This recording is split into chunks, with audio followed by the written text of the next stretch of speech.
to another installment, Win with Glenn, where we have been talking about many rock solid principles, best practices, and this has been in reverse, Jim. Yeah. It's been not best practices, bad Worst practices, yeah. but there's still rock solid principles and things in which people can learn from. And I've been on this top 10 list, and we've this is a continuation of the top 10 things of what we talked about ceasing, but now what leads to that ceasing, the top 10 things that people do, habits, if you will, characteristics that leads to failure, or you're not going to be successful, you're not going to win, you're not going to reach your goals. You realize it's going to be a horrible experience. Whatever acronym or whatever, not acronym, whatever adjective you want to put in there, these are the things that energize. Yeah, and these are real things that happen to real people, and they've happened to us. Welcome to the Win with Glenn video podcast, where Glenn Henderson and special guest will give you the tips, insight, and tools you need to grow, develop your business and career. Go with us as we dive into the best practices and rock-solid principles that will elevate you and bring proven success. Now, here's Glenn Henderson. And so the first was lack of planning or unrealistic planning, so we covered that. Here's another one that this is so true. This is close to my heart, where people are more focused on money, raising money, and I find this in nonprofits as well as for profits, because a person said, I gotta go raise money, or I need, I want to go out on a Kickstarter, or I want to go out and do something, get a loan, get ready for the SBA. Yeah, in my area, it's get grants. Right. Grants. We need to write more grants. We need to get that money flowing in, for the nonprofit. And so they spend all their focus and attention on trying to get those grants. And grants are, tough to get. There's a lot of money available, but you can't just go out there and ask for it. But here's why, and I don't know if you can speak to this. Here's what really gets to me and why that's the problem. I want to talk about both of those, because they do lead to stress, demise, and in many cases, ultimately, not all, and I understand how, especially the nonprofit the sector, or not for profit, where it is about raising money, and that's critical. And my problem, because I sit on some of these boards, and I tell people we really need to come up with some scenarios, and that's why you have the endowments and other things in place, where our focus isn't where every conversation is what I can get from you. It's not what we do. Right. It's no longer what can you give me. That's all. The only reason why I'm in this room is what I can get from you. Exactly. And then what happens from a leadership perspective is your purpose is diminished, because you're looking at everybody for $1, and so that's in that sector. And in for-profit, when I find and I've seen so frequently when people are out, I got to raise money. So here's what I tell people, and we talked about this in our other segments about the borrower becomes servant to the lender. The day that I go out, and that's why we're going to do this in a deeper dives in some of our other sections on starting a business and how to do it, raising capital and all. Right, we'll do that, but the critical piece that I want to convey and make sure people get is that you don't want to borrow. You don't want to take out that loan. And I know you got things that are capital intensive and you need capitalization to do things. You will only want to do that when certain things are proven, beyond in place, but you've proven it. And because the moment, I've seen this so many times, Jim, and the moment you take out that loan, and this happened with us too. We took out a loan with Nations, Bank of America years ago. Then the customer service becomes second, because the most important thing now is paying that money back. Revenue, and so you come to this fork in the road where decisions have to be made, and you're trying to figure out what should I do. And most the first in back of your mind, absolutely, because the bankers are going to say they're standing there. Yeah, they want reports every month. They want to know what your revenues are, and so now you find yourself, and we find ourselves compromising on values. Right. And I'm not talking about just being criminal. No. You would maybe you lower your price. You would do almost anything because you know, You have an especially obligation to fulfill. right, especially when it comes to the banks, because not only do you have to provide financial information, but in terms of the monthly payments and things that Constant you have to do back. accountability. Yeah, and that in and of itself, and a lot of people don't realize it if they're honest. Now, once again, it goes back to values. But you just said something that's critical when you say constant accountability. Once the bank gave us the line of credit, once the bank gave us the loans, our world changed. It means, Glenn, you, people care when they talk about I want to be on my own, Right. make my own decision. Yeah. Good luck. You become an entrepreneur, you're going to answer to more people than you did You with. have no idea. I just try to tell people. Right now, you got one boss that you can't Right. deal, you don't like. You're fixing to have 20 bosses.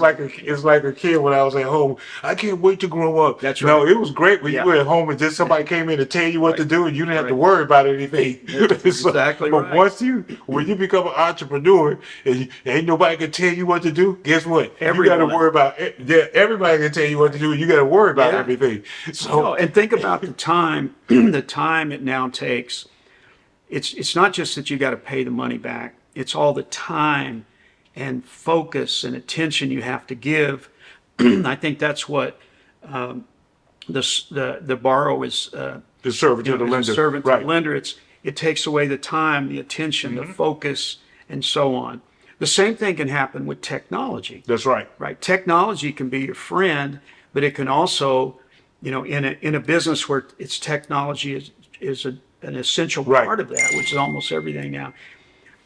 The whole technology thing can bring you down. Well, one of the things that we said in that space of technology, people have this concept, technology, and we said we had a couple of rules, core values, non-negotiables. We said, first of all, we're not going to be in the space of technology just because it's sexy. Everybody else is doing it. Everybody's Our doing website was flat. We said, listen, Yeah. we're B2B. We don't need to have all this stuff out there.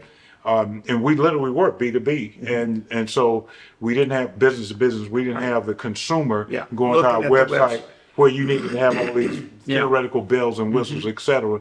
But when people use technology, and it's front and center, things such as voicemail, and I understand that we're going to use voicemail, and I call it voicemail hell, Right. where you say, well, I'm out all automated around. system. Yeah, where technology replaces people, that's a problem. That's usually the precursor, and it goes back to the rule of that. It's the golden rule: do to others what you would have them do to you. But I tell people, it's amazing when I'm in conferences and stuff. I ask this question: who likes to be put on hold? Now the hand raises up. Who likes it when you call up an auto attendant? Now the hand raises up. Right. Who likes it when somebody? What amazes me is when you're on hold and they're telling you about how great they are. Right. Please buy more. I said, this is absolutely ludicrous. I've been listening to the same trying song to get for you to 20 minutes. buy the next new thing. That's right. And the thing I just bought doesn't work. Right. And it's insulting to me. Right. I feel insulted. And I'm on the phone with the cell company. My new phone doesn't work, or it has a glitch in it, and you're trying to sell me the next one. And we all know that we don't like it. So then the question is, why does it exist in our businesses? So that's another thing that people do that leads to failure. I've heard you say this issue over and over: select easy over not easy. What does that mean? Well, JFK, I have to quote him, he's passed, but he said, we're going to go to the moon, not because it's easy, but because it's hard. We choose to go to the moon. We choose to go to the moon.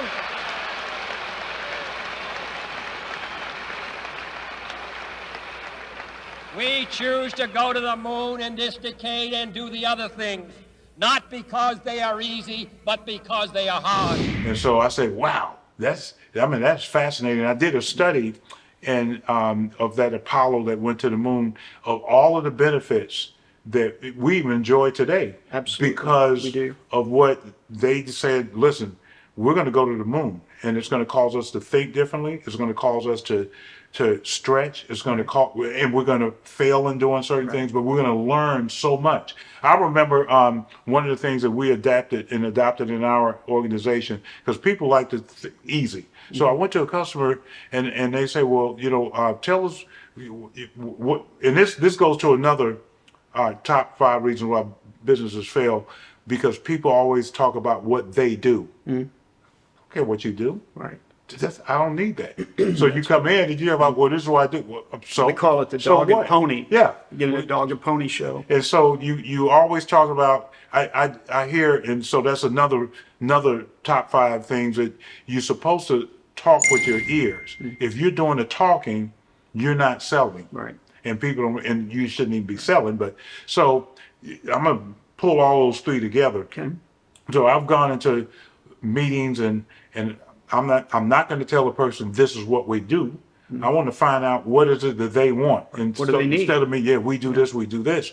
And then the other thing that really gave us an edge, Jim, on this easy, or we're going to the moon because it's not easy, but because it's hard, or people like easy. Anybody can do easy. Right. I want all this. So I would go in and tell people, what's the hardest, most difficult thing? What's your problem? Right. What keeps you up at night? Give that to me. Right. And once we saw that, they gave you the easy. And so that's a concept that a lot of Because they people trust you with the difficult. Right. Our business run the same way, and a lot of, because of you and I dialoguing and so on, but we would go in and do the very same thing. What's the most challenging thing from an organizational development thing? What are you struggling with Right. the most? And then when we would come away with contracts with the largest banks in the world, with the largest technology companies, and we're a small company, and people would look at us and go, how'd you get that?